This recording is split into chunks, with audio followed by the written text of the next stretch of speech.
Okay, today we are diving into a massive question facing the UK. Should we be building huge new reservoirs to secure our water for the future? Or are the environmental and economic price tags just way too high? This is the UK's great water debate. If you've ever watched your garden turn brown during a hot summer thanks to a hosepipe ban, you've already experienced a little piece of this problem. It's a really common frustration, but it points to a much, much bigger issue. And here's that issue in a nutshell. The UK is facing more and more water stress. It's that simple. Our demand for water keeps growing, but our supply, well, that's becoming less and less predictable. And that is the core reason we're even having this conversation. So let's start with the big, bold solution that's been on the table for decades. Just build more massive reservoirs. What's the argument for doing it? Why is it such an enduring idea? Okay, so what is a reservoir, really? At its heart, it's a beautifully simple but incredibly powerful idea. The best way to think of it is like a giant water battery. It charges up by collecting rainwater when it's pouring down, usually in the winter, and then we can draw on that stored supply when the sun's out and everyone's taps are running nonstop in the summer. And the benefits go way beyond just having water to drink. Of course, the main goal is water security, right? Making sure we don't run out during a drought. But they also act as a buffer against floods by holding back all that excess water. Then you've got the economic side of things, jobs, tourism from things like sailing and fishing. And here's the kicker, something you might not expect. They can actually help the environment by letting us take less water directly from fragile rivers, and sometimes they even create brand new wetland habitats for wildlife.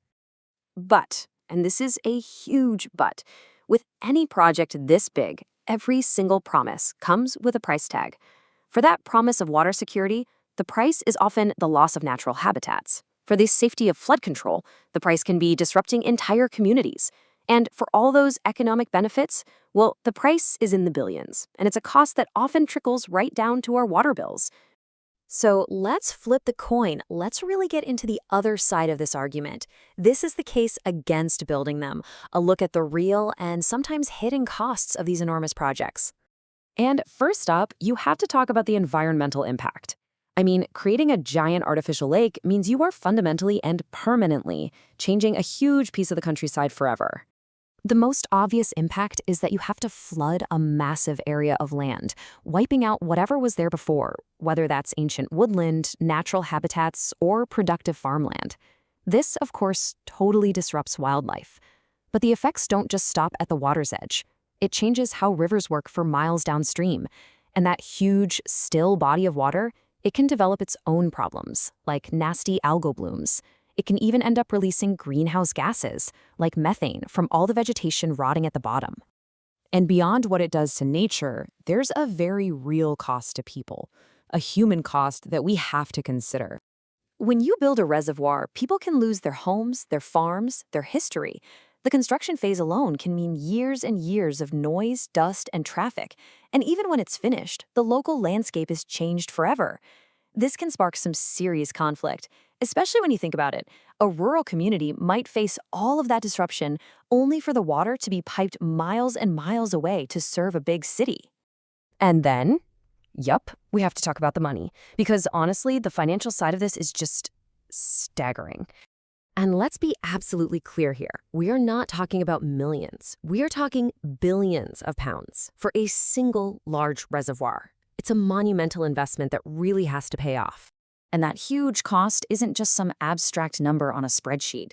It gets passed on to you and me through higher water bills for years to come. Plus, you've got the cost of taking valuable farmland out of use forever. And maybe the biggest issue, these projects are incredibly slow. From the very first drawing board to the first drop of water actually flowing can easily take decades. That doesn't exactly solve a water shortage we're having right now. And just when you thought it couldn't get any more complicated, there's a massive new variable that throws a wrench in the whole works: climate change. And this really is the killer question. Are we about to spend billions of pounds on a solution that was designed for the climate of the past, right when we're facing the complete uncertainty of the future? You see, the whole reservoir concept relies on one simple thing: predictable winter rain to fill them up.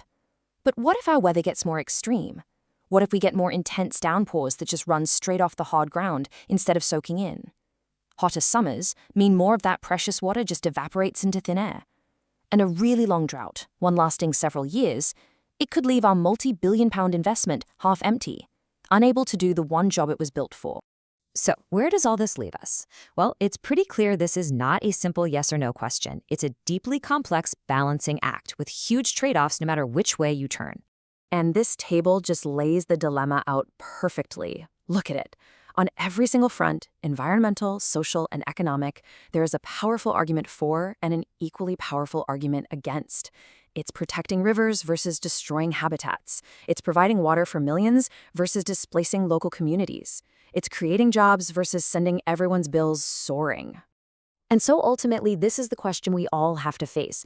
How do we weigh today's urgent need for water against the very real environmental and economic costs of tomorrow?